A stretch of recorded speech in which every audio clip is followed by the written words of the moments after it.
This model we're looking at is the female reproductive system. Again, a little orientation, looking at the vertebrae, lumbar to sacrum here.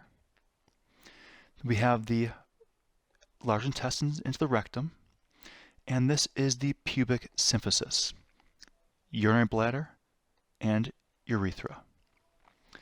So if we start for the female reproductive system with the ovary, that's this structure right here, the ovary.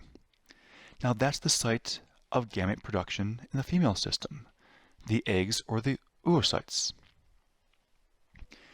Now once each month, you're going to have an egg or an oocyte being ovulated between puberty and menopause. Those eggs are trying to go into the uterine tube. Now this structure here is a uterine tube coming down. The uterine tube, you might know it more commonly known as the fallopian tube, but the uterine tube starts with the fimbriae right here. The fimbriae are those little finger-like projections. They're going to go, and the next section after that is going to be the infundibulum right here.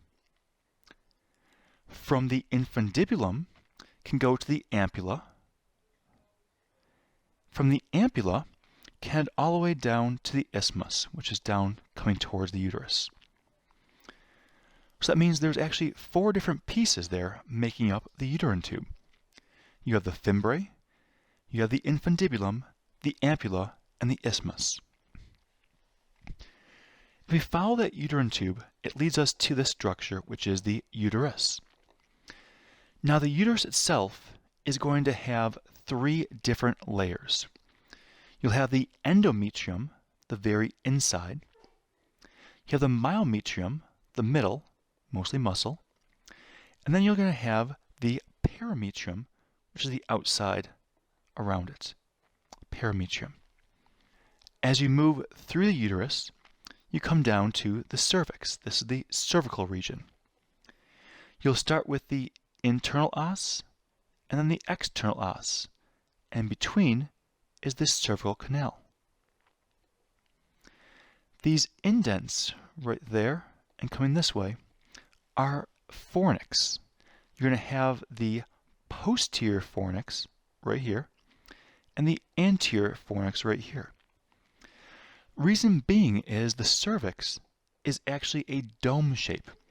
So you have these little indents all the way around it. From the cervix, we can go right down into the vaginal canal, coming down. The vaginal canal is going to lead out the external structures of Labia Minora and Labia Majora.